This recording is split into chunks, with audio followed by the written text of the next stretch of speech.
Famida, let me turn to you. Bangladesh was already mentioned, but looking at the South Asian context, as it were, and given the challenges that Rajat talked about, how do you see, South Asia sort of responding to this challenge, or what has been the experience really about skilling here? Thank you very much. Before that, I would like to thank the organizers, NEST, RIS, Ministry of Foreign Affairs, and UNOSCE, and IFDC. Yeah, so FIDC. And also thank to Dr. Katuria for this very comprehensive presentation, which has really brought out a number of issues which are relevant for Bangladesh and all the South Asian countries. One of the features of South Asian countries in the recent past is that you would see that some of the countries are doing quite well in terms of economic growth. I mean, growth has been expedited, and on the other hand, this growth has not been able to bring about employment, and it has not also been able to reduce the inequality. So these are the two features which are the day-to-day challenges of the South Asian countries now, that we are experiencing this jobless growth, which is also creating inequality. Now, I would say that before preparation for the fourth industrial revolution, I think many South Asian countries, including Bangladesh, has not been able to prepare itself for the third industrial revolution, because that was information and communication and knowledge economy, but we have not been able to take full advantage of that. We are still struggling to take full advantage and cope with that. And now comes the fourth industrial revolution. The impact and implications of this is massive, as we have heard. And now some of the industries which are really the core of the economy, the ready-made garments, leather industries that have been mentioned by Andrea, we are already experiencing the implication or the impact of the fourth industrial revolution or technological upgradation, if I may. For example, in 2013, about 4.4 million workers were employed in the ready-made garment sectors. Now it is about 3.5 million. So now what is happening? Obviously, technology has been brought in, and who are the losers of this? Here, the less skilled one and the women. Women are, we used to be about 80% of the whole labor force within the ready-made garments, but now their contribution or their size has gone down to about 60%. So this is another, the manifestation of the technological upgradation. So while we are already struggling with the inequality feature, technological upgradation, fourth industrial revolution, is going to increase the inequality. And obviously, there are certain sections of the population who have got the opportunities, and they will be benefited, while the others will be still lagging behind. Now, regarding the policy implications, investment on education, primary education, those have been mentioned. And I would also re-emphasize, because with an investment of about 2% of the GDP on education, what kind of human resource you can expect? Unfortunately, we cannot. And we are seeing that about 11% of the youth are unemployed. While there is high unemployment, we are also observing that some of the sectors, including the ready-made garment sector, is employing or bringing in skilled human resources from other countries, from the neighboring countries. So where is the problem? There is a mismatch between the demand and supply, and the human resources which are being skilled or educated, they are not obviously employable They're not being catered to the demand of the market. So skills development is the key at this point in time. And while we will be embracing the fourth industrial revolution, the bigger industries, they will be able to cope, they will move ahead. But for countries like Bangladesh, small and medium industries, enterprises are also creator or the sources of lot of employment generation. So those who are not in a position to invest, because this also requires a lot of investment. So public investment is going to be also very, very important, not only on education, but also skills. However, the issue of resource mobilization has been mentioned, but if we look at the taxation or the domestic revenue to GDP ratio, it is miserably low. In case of Bangladesh, it is about 10%, which is extremely low. I mean, for a country which is growing at a rate of about 8%. And if we look at the global resource landscape, gradually and increasingly, the sources are becoming squeezed, and then the resources, the priorities are changing. So countries, particularly South Asian countries and countries in the South, will have to rely on domestic resource mobilization a lot. This is one issue. The other issue also, these countries are facing lot of illicit financial flow. I mean, and here the global financial architecture is also come into the play. Now, the final issue I would like to say that you have touched upon also, that while we are moving forward for the fourth industrial revolution, we are also in the process of implementing the Sustainable Development Goals. Well, the Sustainable Development Goals mentioned about technological issues, technological upgradation, education, all this, but it could not explicitly focus on the challenges of the fourth industrial revolution. But if we do not address the issue, I think the achievement of these SDGs will be also very challenging. Thank you very much for that. As you will notice, we actually do not have anybody from Africa on this particular panel, but I would like to very much encourage all of our friends and colleagues from Africa in the discussion to bring in the experiences and perspectives from there as well. Before I turn it over to all of you and include you in this discussion and conversation, I'm just very quickly going to go through the panel again and request you for 2 minutes to say what do you see are the major sort of approaches we might see in stepping up either South-South or triangular cooperation in trying to provide the adequate, appropriate skills for the fourth revolution. Because it seems like a consensus that it is there, it's a reality, we need to address that, and we are not well equipped to do that. And there are, of course, interesting options and opportunities where we can develop. Some of that Rajat mentioned, education, taxing of digital platforms, and how, in fact, the fourth revolution could be used to generate more employment than, in fact, exists at the moment, if that's possible in the long run. So with that, Paulo, let me turn it over to you briefly for 2 minutes, please. Thank you. Thank you, Paul.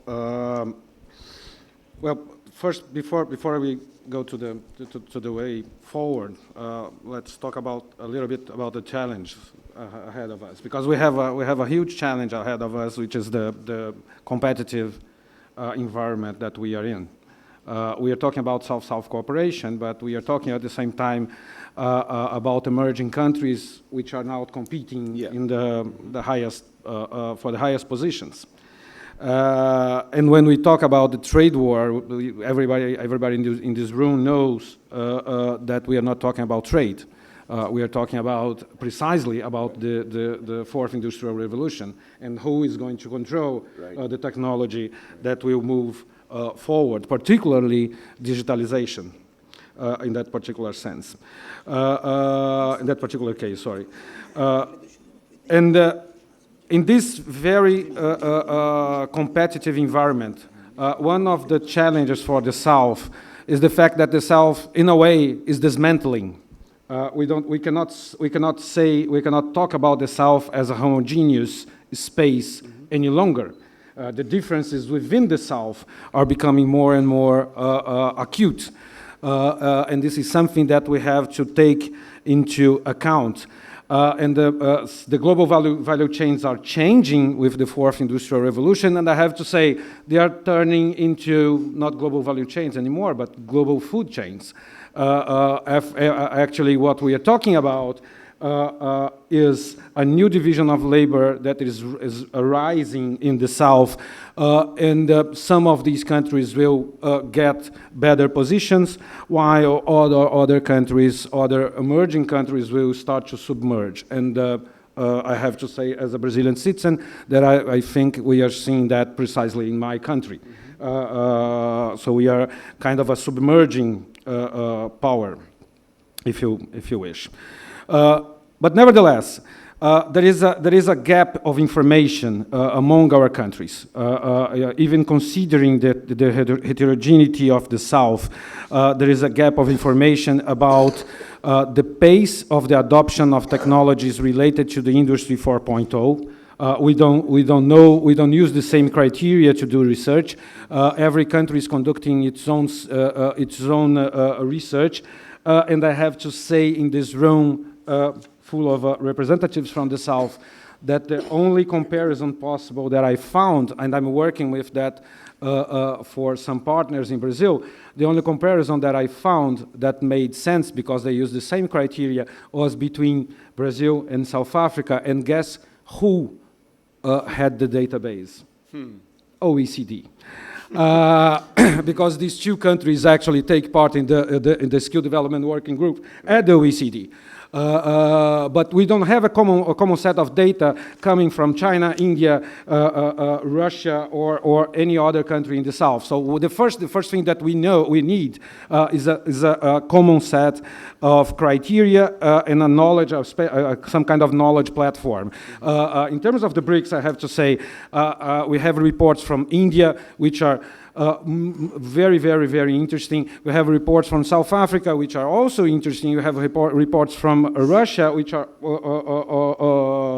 interesting as well. But they don't use the same criteria. We need to build up a knowledge platform just to check the pace of adoption of these technologies, the impact in the labor market, the skills gaps, and the skills development successful experiences. Well, these countries, they have experiences, they have very successful experiences, and these experiences could be scaled up via South-South and triangular cooperation. And this is particularly what the Skill Development Working Group of the BRICS Business Council is doing right now. It's trying to identify successful experiences that could be scaled up as cooperation projects among BRICS countries.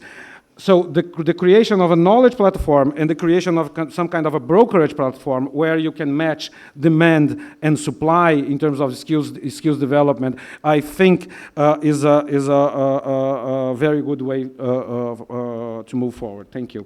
Thank you very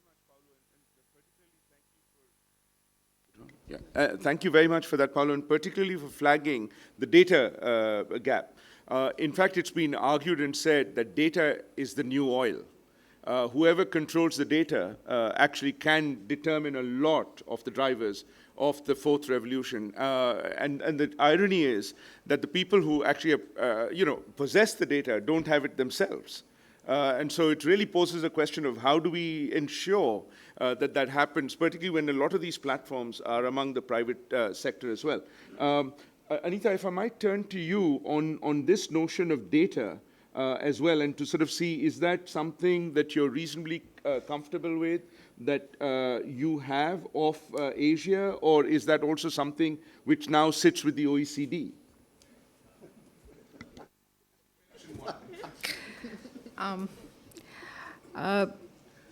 We work very closely with OECD, and I must admit very candidly, very honestly, that we rely hell of a lot on OECD data. They are collected in a way, and of course, what was the way we understood OECD earlier, the inroads that OECD data development and policy support that they are now making into new regions, including Southeast Asia. Mario is here, the development center work that's going on.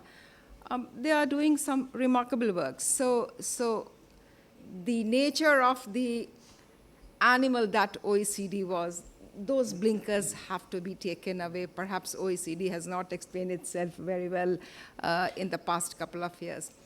Having said that, the data that's coming out of Asia is a homegrown one and must be utilized, and that is where our work comes in, is how we are utilizing and interpreting our own data, our own experiences, so to speak. Not everything is highly filtered and quantitative. Much of it is qualitative also. How we ourselves are using our own experiences, our own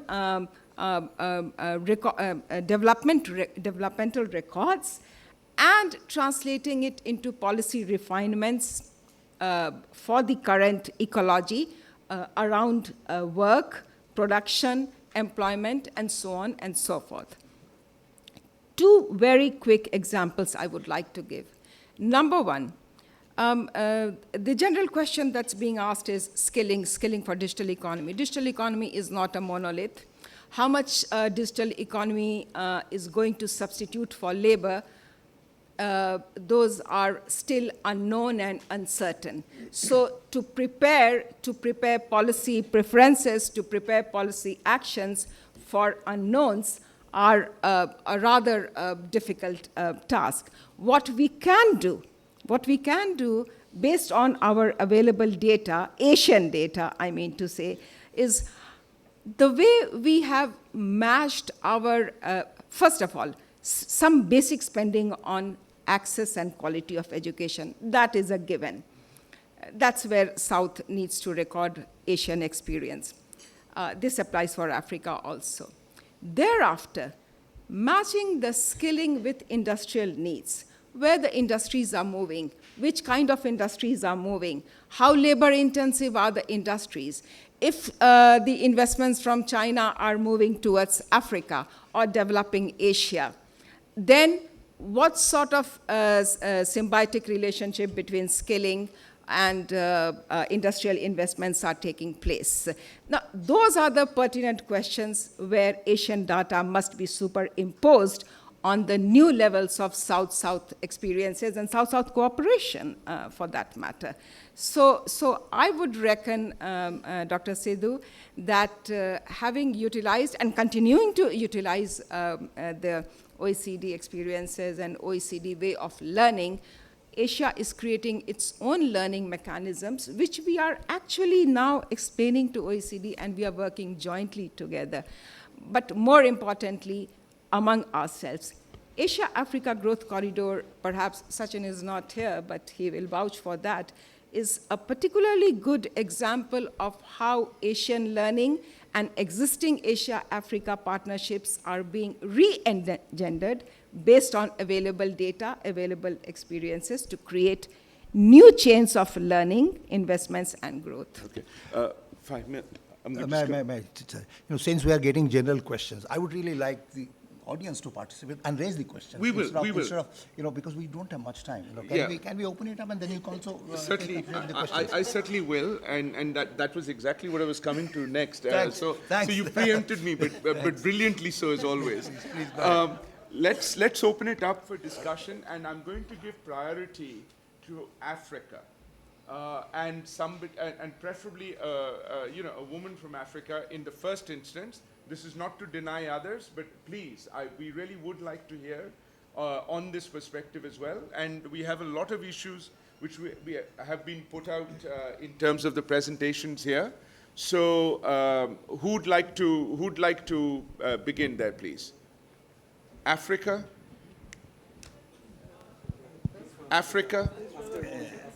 Yeah, there. Elizabeth, please. Let's start with Elizabeth, and then we at the back there. Okay. And we're going to collect questions, and then we'll turn it back to the panel for discussion as well.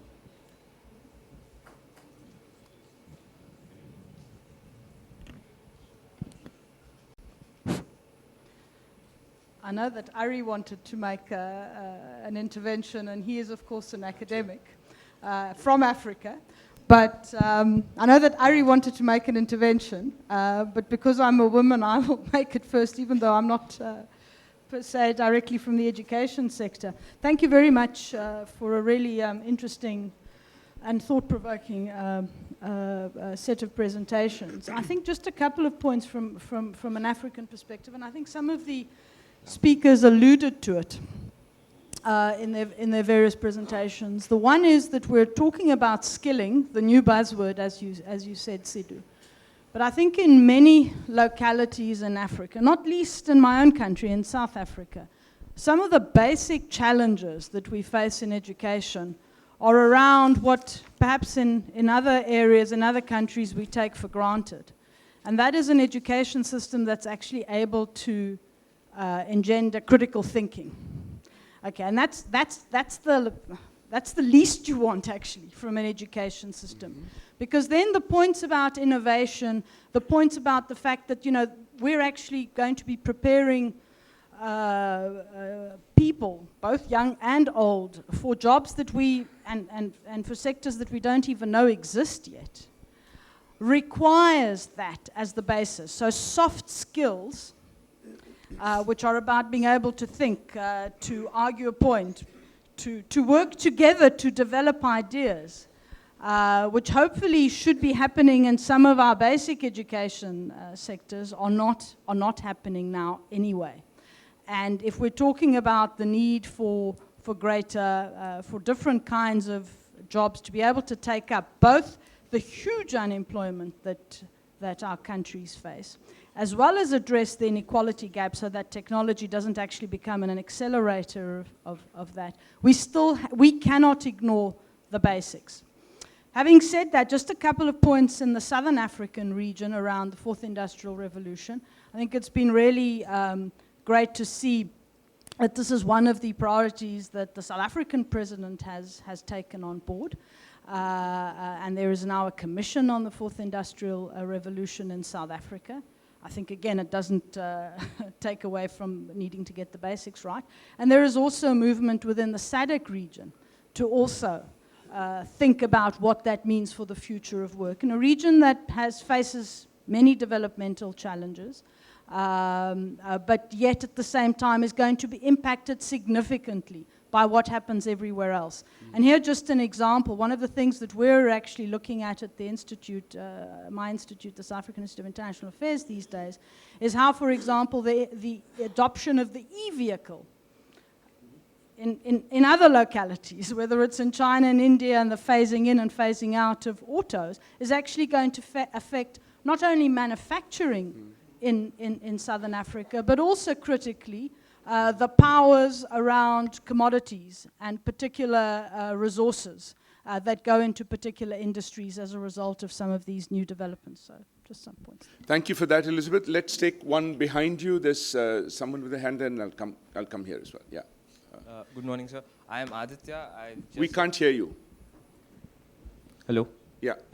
I am Aditya. I'm just entering the field of international relationship, and I have a background in engineering. So I had a very specific question, which might sound alarmist, because I'm actually alarmed by AI and automation. The very purpose of mechanization and computerization has been specifically to replace human labor. So if you are talking about skilling, I don't know to what extent will it offset the losses brought in by automation. And if it ever does offset it, I don't know what is the point of automation in the first place. I think some of that Rajat answered, but I'm sure he'll be willing to take that on again. Let's take one more from here, and then, yes, please. Just no, because it's being recorded and people are hearing elsewhere. Yeah, and then we'll follow you, sir, after you. Yeah. Thank you. Thank you, Chair. Very briefly, I'd just like to address a few issues raised by the keynote speech and by the panel as a whole. It seems to me that, sure, labor has been losing bargaining power, particularly because it has become less mobile than capital. Capital has higher mobility, which means it can go anywhere, and we know that labor cannot and can move less with new restrictions imposed. And that has implications also for tax evasion, which has to do with the financing of welfare states that you also mentioned. Another issue, clearly, technological progress is wealth concentrating. It has that effect, and economic theory would lead us to expect that with technological progress, income and wealth more broadly becomes concentrated. Now, the answer to that, it seems to me, is more regulation, not less. And we're seeing precisely the opposite with the rise of extreme right populism. The proposed answer seems to be very wrong-headed from my view, which is precisely to wipe out regulation. Thank you.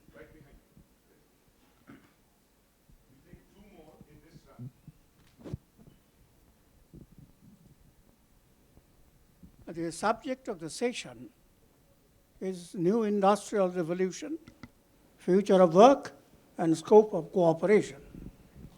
The emphasis, obviously, is on cooperation. I think now a time has come where the perspective of what is cooperation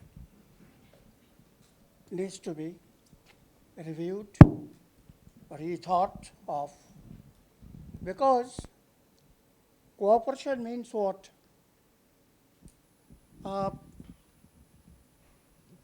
Exchange of ideas, exchange of resources, and the willingness to stand by in time of need as a friend. Cooperation, according to me, has become a hackneyed term.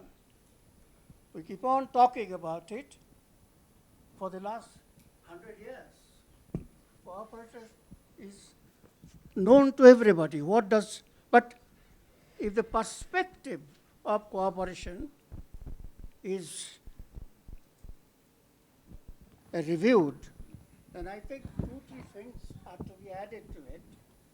One, cooperation is commonwealth. The concept of commonwealth, that is cooperation. Second, the sharing of this commonwealth amongst all members. And the third point is the apex body. There are hundreds of apex bodies all over the world. The apex body has a role not only to hold meetings, but to optimize resources and distribute the resources optimally amongst all the members. Because the economy of operation is most important and effective. So these are the 2-3 points I wanted to highlight. And okay, thank you.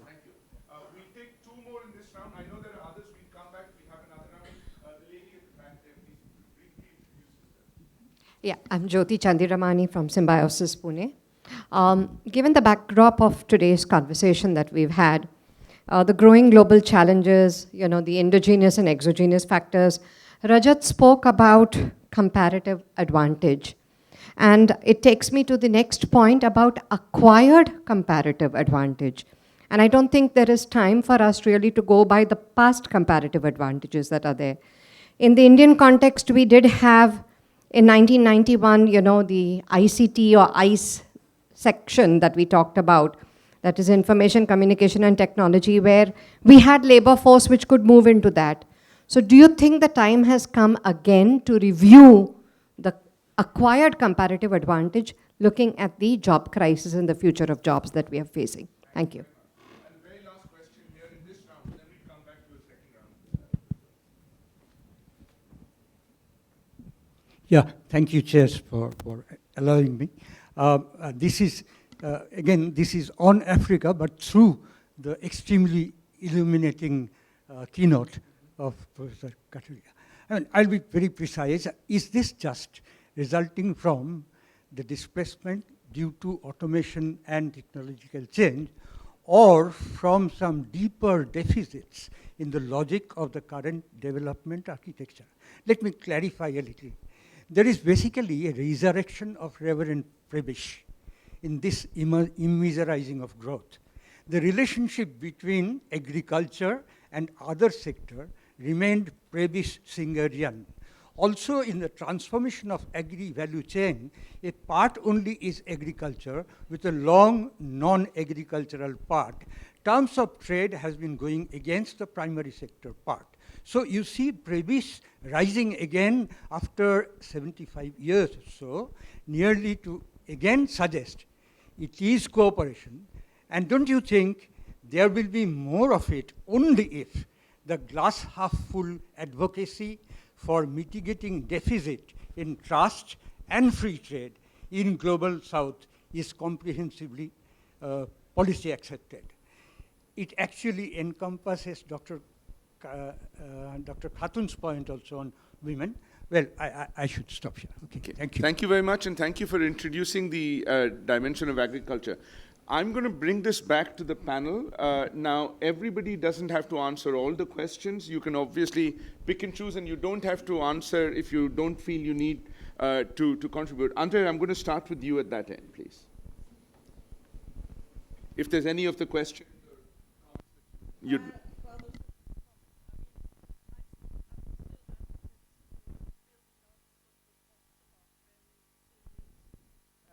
I would still advocate for building up a bottom-up, very resilient system of the different stakeholders, be it in education, be it sort of in trade negotiation and so forth. So that's one side.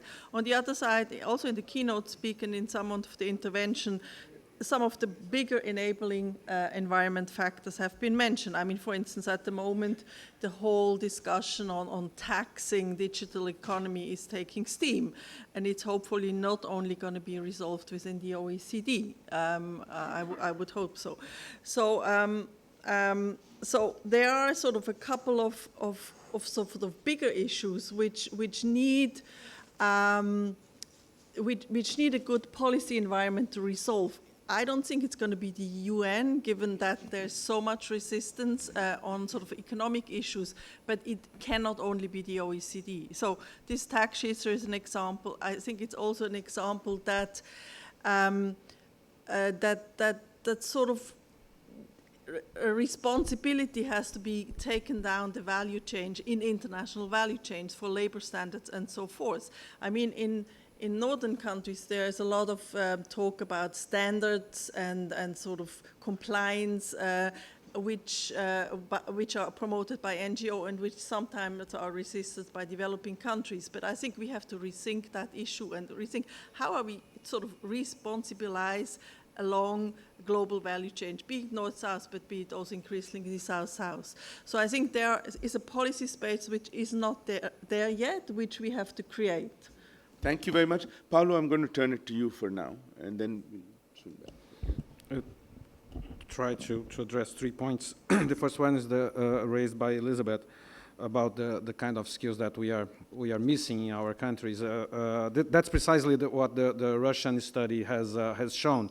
Among the dimensions that I mentioned, fundamental skill sets and self-sustainability, which includes critical thinking and the ability of solving problems, these are the most critical areas for our 6 countries, including Mexico, in the BRICS. So I do think that there is an area for cooperation there that we should explore in the near future. In that sense, I do think, Paul, that the question you raised before about the size, I do think size matters. And size matters particularly because one of the changes, and I'm going to the second question I would like to raise, size matters because part of the problems that we are facing now is due probably to the fact that we have 1.5 billion of more workers than we had prior to 2002 in the labor market. It's due to the fact that we have India and China in the game. And this has changed entirely the labor market, the international labor market, and compressed and contribute to compress the wages as well. Talking about fiction now, scientific fiction now, there is one particular thing about the fourth industrial revolution which makes things more dangerous for us, which is called virtualization. Is the fact that the labor will be more immobile than it is right now, because you are going to work from here in the US or everywhere in the world because of virtualization of the plants. And this is something that is going to happen, and it will benefit the more skilled workers and in detriment of the national markets. And the Prebisch thing, I think this is the critical question now. We are generating a new cycle of dependence again. New terms of change, and this is something that we have to look because this will change the South, the very idea of the South, I think. Thank you. I would pick up one or two questions from the audience. The one was raised by one gentleman, yes, very rightly, that AI will take away a lot of jobs. But again, it will also create a lot of jobs. So in order to take advantage of those jobs, or to grab those jobs, skilling is important.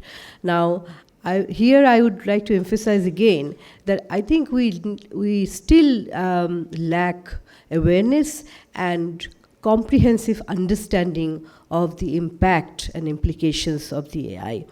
The other issue I wanted to mention is that like the industrial revolutions in the past, economic development or economic growth has expedited. People also got employment, per capita income increased, but again, at the cost of environmental implications, climate change. Now, with the advent of more advanced technologies, what kind of implications it will have on the environment and climate, that is something which we also have to take into account, which I don't see in many places to be discussed. I'm also not aware of that any studies have taken into consideration the impact of the climate change. So if we don't take care of that, the climate or the environment, the whole existence is going to be lost. So there's no point of discussing AI or whatever civilization. Thank you. Thank you. And Anitha, please. Thank you, Dr. Sidhu. Regardless of whether it was Industrial Revolution 2 or 3 and now 4, in each phases, and this is likely to be true for the fourth Industrial Revolution also, given the fact that state machinery, governments have provided for quality and quality education and access to education, skilling at the end of the day, skilling for purpose of jobs, skilling for purpose of industrial growth, skilling for purpose of employment, ultimately happens at workplace. Some element may happen in some training schools. Much of the development that we saw in South, the countries which managed to move up in the income ladder, the technology spillovers, the innovations that were taking place at floor level, those kept adding to the skills. So even when value chains got changed or disrupted, as they are taking place now, the countries which were more skill-oriented, more symbiotically attached with the floor-level operations, they are better able to fill the gaps and the disruptions in the current value chains. The reason why Vietnam has been able to quickly fill the gaps due to disruptions in China and elsewhere is precisely because of the skillings that take place at floor level. How is that? Because they are open to participate in newer opportunities for newer value chains. And that is why I again repeat, the fact that Asia and Africa had some historical value chains between them, and the fact that we are trying to reinvigorate and re-engender them, these are the ways the spillovers take place at floor level, and that's where the skilling actually takes place. So skills do not happen in isolation. So that's something which I want to repeat again and again, that unless South-South invests more into their own trade and investment facilitations, the idea of moving into the next industrial stage, digital economy, through proportionate levels of skill will remain a pipe dream. It is a virtuous circle we are talking about. More policies for investments, trade attractiveness, floor-level expansions, adaptability of skills, technology spillovers, new channels of growth. There was a very powerful slide I had brought for today, if somebody can help me, the slide number 17, and I can show to you how much absorption capacity still remains with, if someone from the team can show me that. Yes, I mean, we can see that at any time. South has a lot of absorption capacity to create new value chains for growth. That's an opportunity too. And for that, our interactive policies, both at government and business-to-business levels, that will be very important. So, Thank you very much. Rajat, there were a couple of questions for you, very briefly, and then I'd like to take another quick lightning round. Sure. I will be extremely brief, and I think the questions were excellent. The question on, labor being less mobile and therefore having to suffer, and capital being more mobile, I think that's exactly right. I mean, labor is never in the real world, never like the labor in the Hexorian model, easily transferable. But that's the point about skilling. Right? I mean, you're trying to, skilling is trying to make labor more mobile, as in the, Hausman analysis of product space maps. So you can transfer your skills from one industry to another. And the other point that Paolo mentioned is, technology itself is causing the problem in some sense, but also will be hopefully a panacea to the problem. The other point about taxation, I think it's right, but it's a political issue. And it's playing out in India right now. That same issue of whether you should tax capital more or tax higher wealth more, and that issue is political, and it's playing out because it has externality effects on jobs as it's being made out to be.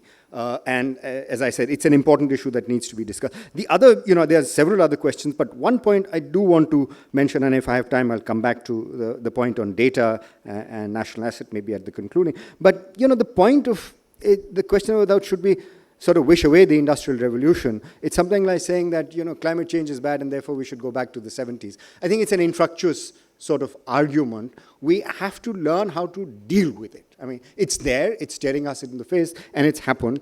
And therefore, what are the best policies that we can put in place? They're admittedly going to be hard. Do you want more regulation to be able to address it? Or do you want less regulation, etc.? And I think those are things that we need to discuss. Jyoti's question on, sort of very quickly, I think that's the whole point of skilling is, do we need an industrial policy to be able to identify our comparative advantage and anticipate what's going to happen in the future? Is technology the cause of this, or are there other underlying impacts? I think for countries like India, technology has exacerbated the problem, but one could think of terms of trade and also labor market regulations that sort of caused the problem, but technology certainly has exacerbated it. We'll just take another, thank you very much for that, Rajat. We'll just take another very quick lightning round. I suggest we take not more than 3 because we have to respond to them also. I Absolutely. also would like to hear you on those questions. So please. I'm here in a listening mode, so I'm going to start with the gentleman there being very, very patient. Yes, please. Just the 3, yeah. I think we'll probably have to take 5, yeah. Then you don't have time to respond. It doesn't matter, they can discuss the answers can be given at lunchtime. Yes, please. Yes. I guess the question is, this is supposed to be a session between technology and, this is how I say it. I mean, I kid my former colleagues in the Ford Foundation that they worry about the future of work, and they say it's technology, but they don't talk about something, right? This is a question of what is our policy with respect to technology? Who owns the technology, right? Think about this. And actually the US and a lot of countries have actually done this with critical technologies. If the Uber technology, or the basic part of it, could have been compulsorily licensed, right? And shared across as a patent pool, then the labor market would be different, right? Because then it would be run by the taxi drivers in New York or whatever, right? So it's a question of we are not, we are confining ourselves to a part of the reality. We are not looking at the whole issue. And part of it is this internationally enforced property rights, and there are problems with respect to monopoly, with respect to the large big tech companies, and the closing of the space because of the proposals of the developed countries in the WTO and the disciplines that have been introduced to CPTPP, right? That already been, many countries are already signatory, right? So there are other parts of this discussion that are beyond the labor market, right? Thank you. Yes, the labor studies and the future of work is my lifeblood. I lead most of the research in South Africa on that front, and I'm involved in the future of the scientific policy, technology, and so on at the moment, but it will be a long discussion. What I want to say here is that we have to, South-South cooperation, to move from the symbolic to the substantive. And I say that because on the African continent, the fact that India and China and South Africa are not really talking about their development strategies, and that the Belt and Road Initiative, and that the corridor policy, and what Africa's pathways, that South Africa, are not in conversation at the moment, is part of the problem. Secondly, that data and information is at the lifeblood of all this. And I agree with Paolo, most of the things you said, but it's politics at the same time. When I stand here and say 31% of our people are on social grants, and so many people are more than 29% unemployment, the ANC gets angry, and so on. So the data, politics, and all our information is not in the clouds. It is lodged in hard drives somewhere outside our borders. Anyway, and then we need to get priority platforms going in terms of cooperation and get ourselves together talking about what are the priority areas we're going to develop. Then we can talk about which artificial intelligence will be most appropriate. Before that, we all sink.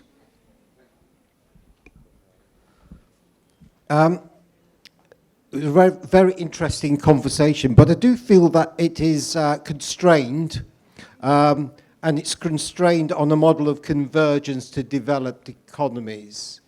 This South-South collaboration, we're all aiming to be like Singapore. Is that really the objective of development? There are different perspectives. Amartya Sen has, as you know, set out development as freedom, and flourishing. There are different concepts of development, and what we seem to be doing is narrowing the discussion to a very economistic perspective. In any event, with the reality of climate change, it will not be possible to end up as another Singapore in every country.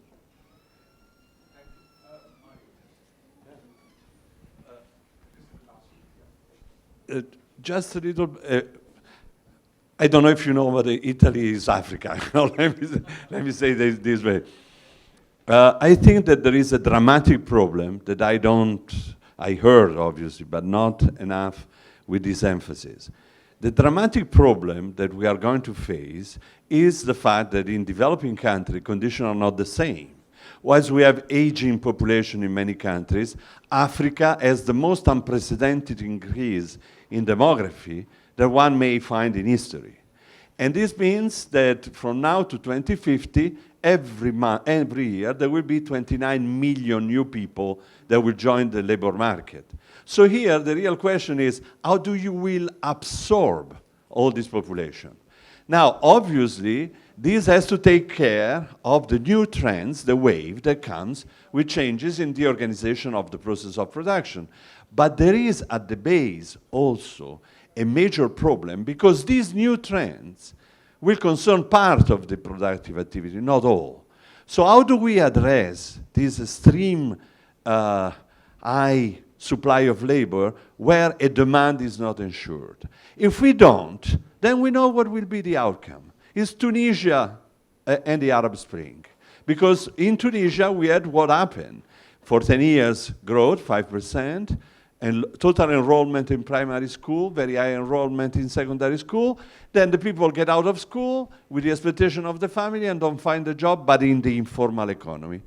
And everything started with one of these people that unfortunately suicided. Now, this can be the disaster that we are going to face. My point, therefore, is, and I conclude, we do need industrial policies, not just innovation policies. We do need to ensure a larger productive base, and discussion in the South are very lively. There are very clear proposals that says create in Africa free zones so to attract foreign direct investment from Brazil, from India, from China, and this will be the answer. I think that Switzerland, and I conclude, is telling us something else. You cannot think that industrialization will be done only by very large enterprises. So what do you do with the small enterprises already existing? Switzerland as a model. Thank you very much. I know there were more questions, and I apologize for cutting it off now, but we are at the end of our time. I will not necessarily bring it back to the panel unless somebody has absolutely been provoked to say something in response. If not, then thank you very much for your questions and to the panelists. But before that, I'll turn it over to our chair to sum it up and for the vote of thanks. Thanks. In fact, you have conducted this session excellently. There's no need for presenting a summary to this enlightened group. But I just wanted to share one concern with you. You see, the keynote speaker, the panelists, and most of the participants talked about risks, the apprehensions that the fourth industrial revolution might bring in disruption. But at the same time, I thought there was a general sense of optimism that it should be possible to design the institutional structure, state policies, labor market reforms, and we would be able to deal with these problems. But nonetheless, I also heard, specifically Fahmida, and many others mentioned that there are countries that have not been able to take advantage of this second or third industrial revolution also. So what would the fourth industrial revolution bring for them? Now I would tell you there are risks with the third industrial revolution. There are problems of middle income trap. There are, Danny Roderick talks about premature deindustrialization. But despite that, last 2 decades of data, you talked about statistics, do show that the inter-country inequality has gone down. Well, partly because of the American repression and also the problems of Eurozone crisis. And many of the countries in Asia, emerging economies, have done relatively well. The projections that I have seen coming from Asia, Africa, and also Latin America, that the share of the developing world is going to increase. I've also heard that if the 19th century belonged to Europe, 20th century belonged to the United States of America, 21st century will belong to the developing countries. The projection is that Asian growth rate will be 7 and 8%. Overall growth rate will be 3 to 4%. That was the kind of a scenario which has been talked about till 2010-15. I would like to know how the fourth industrial revolution would it change this scenario? This sense of optimism which is there in the less developed countries, that perhaps the rate of return on the capital in developed countries have gone down now, money will come in. You talked about labor immobility. The global capital can exploit global labor anywhere. I just want to know whether the fourth industrial revolution will really impact on this happy trend I have seen of regional convergence, because many of the Asian countries and African countries and Latin American countries are doing better than the global average. That is one concern, and I would like to know how the South-South cooperation can help in seeing that this scenario of optimism that the less developed countries are expecting from the full utilization of the third industrial revolution, when the fourth comes up, whether they should be in a position to participate and see that the happy trend of somewhat higher growth rate of the less developed countries continues. That is the concern that I have, and I hope that the optimism that the panelists have shared with regard to the institutional reform and the policies would be able to take us forward in that direction. Thank you very much, and thank you very much for conducting this session. And many thanks to the panel for their amazing presentation. Thank you.